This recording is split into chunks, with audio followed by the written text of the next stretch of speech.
মধ্যপ্রাচ্যের রাজনীতিতে যেখানে শত্রুতা আর অবিশ্বাসী নিয়ম, সেখানেই ঘটল এক বিস্ময়কর ঘটনা। ইরান যখন অভ্যন্তরীণ বিক্ষোভ, পশ্চিমা চাপ আর বিচ্ছিন্নতাবাদী হুমকিতে কোণঠাসা, ঠিক সেই সময় বন্ধুর হাত বাড়িয়ে দিল তুরস্ক। গোপনে গুরুত্বপূর্ণ গোয়েন্দা তথ্য দিয়ে খামেনি প্রশাসনকে রক্ষা করল এরদোয়ান সরকারের জাতীয় গোয়েন্দা সংস্থা MIT। সাম্প্রতিক সময়ে ইরান জুড়ে সরকার বিরোধী আন্দোলন, অর্থনৈতিক চাপ এবং বিদেশি প্রভাবের অভিযোগে অস্থির পরিস্থিতি তৈরি হয়েছে।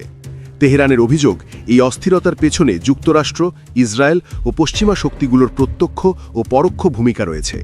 এরই মধ্যে নতুন করে মাথাচাড়া দিয়ে উঠেছে বিভিন্ন কুর্দি বিচ্ছিন্নতাবাদী সশস্ত্র গোষ্ঠী, যারা পশ্চিম ইরানকে অস্থিতিশীল করার পরিকল্পনা করছিল। ঠিক তখনই নীরবে মাঠে নামে তুরস্কের জাতীয় গোয়েন্দা সংস্থা MIT। আঞ্চলিক কূটনৈতিক সূত্র ও আন্তর্জাতিক সংবাদ মাধ্যমের তথ্য অনুযায়ী তুরস্কের MIT ড্রোন নজরদারি, মানব গোয়েন্দা অর্থাৎ হিউম্যান ইন্টেলিজেন্স এবং সীমান্ত পর্যবেক্ষণের মাধ্যমে Kurdistan free life party PJAK সংশ্লিষ্ট একটি সশস্ত্র দলের গতিবিধি শনাক্ত করে। এই গোষ্ঠীটি ইরাক সীমান্ত পেরিয়ে পশ্চিম ইরানে প্রবেশ করে বড় ধরনের নাশকতার পরিকল্পনা করছিল। সংগৃহীত তথ্য দ্রুত পাঠানো হয় ইরানের বিপ্লবী গার্ড বাহিনী IRGCর কাছে।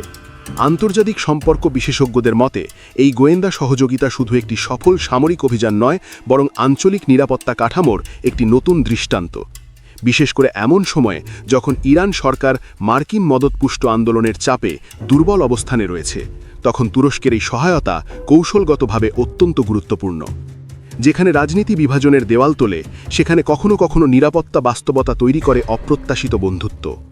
ইরানের সংকটে তুরস্কের এই নীরব সহযোগিতা শুধু একটি গোপন অভিযান নয়, এটি মধ্যপ্রাচ্যের ক্ষমতার সমীকরণে একটি নতুন অধ্যায়ের ইঙ্গিত। বন্ধুত্ব, স্বার্থ আর নিরাপত্তা, এই তিনের সমীকরণে নতুন করে লেখা হচ্ছে আঞ্চলিক রাজনীতির গল্প।